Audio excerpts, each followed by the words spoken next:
We are currently sitting in a SsangYong Tivoli X170. This model is a ultimate nav, but this will also work on an ultimate.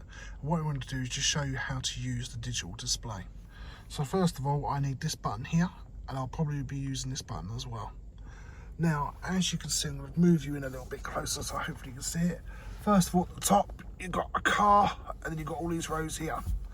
That is dictated by this button here, basically. So use that button to move along. This button then can change what's in that screen.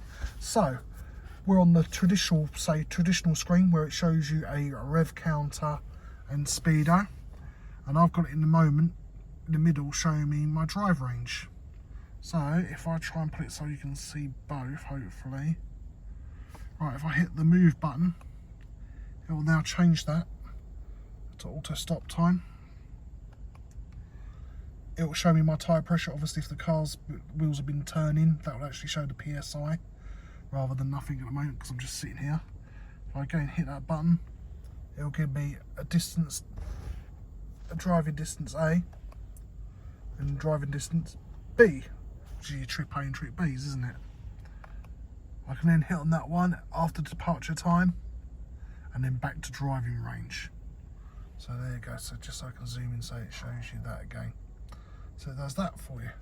Right, so if I use the top button, I can change the screen. So I can put it on so it's like a digital speedo.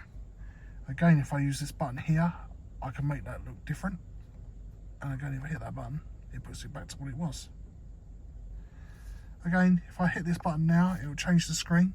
It will put it back to like a more traditional speedo and rev counter that we're used to. But then it will show you that auto cruise is on standby. If I hit this button here, it also puts your driver attention alert off. So basically what this car also does is when you're driving along, it will record how you drive. So say I was driving, say, to Birmingham, for example, which I sometimes have to do.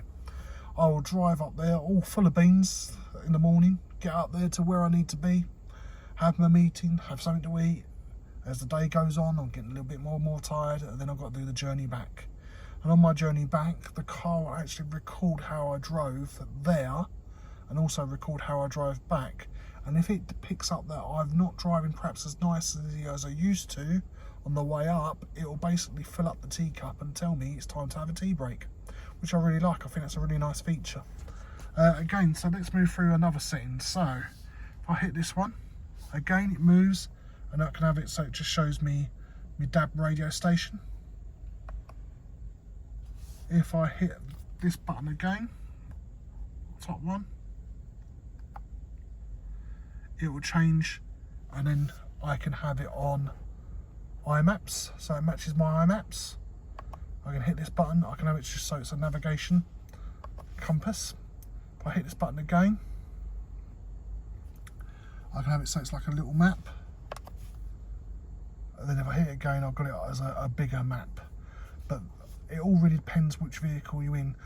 So I find with the Ultimate and Ultimate Nav, I've got navigation on the Ultimate Nav, but I haven't on the Ultimate.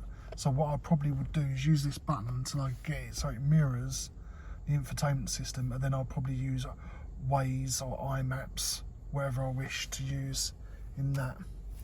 So then I can go into iMaps from there.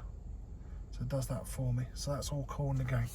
So again, now if I hit the button here, it will then go into the menus. So you've got the menus there. So we can change our driver assistant alert if we wanted to. I can basically flick up and down and go through them as many times as I want. Then I'll bring the OK button into play. I can hit onto that, and then basically I can turn things off like lane departure warning and lane keep assist. I can do before collision warning sensitivity, TSRs, TSR warnings, traffic sign recognition warnings, front vehicle departure. I quite like that one, to be honest with you, because if you're sitting in traffic, it'll basically bleep at you if the car in front of you moves along and you haven't done so. So let's put these back on because I think they're useful tools. So that's basically how you would put them on.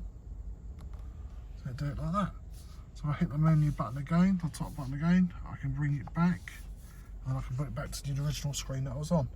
So that is basically the digital dash. So on the normal screen, again, I've still got the outside temperature down the bottom there. I've got the time. The P shows me what gear I'm in because I'm in an automatic at the moment. And then the ODO is basically telling you how many miles on the clock on my vehicle. So that's basically how you'd use the digital dash display on a SsangYong Tivoli X170.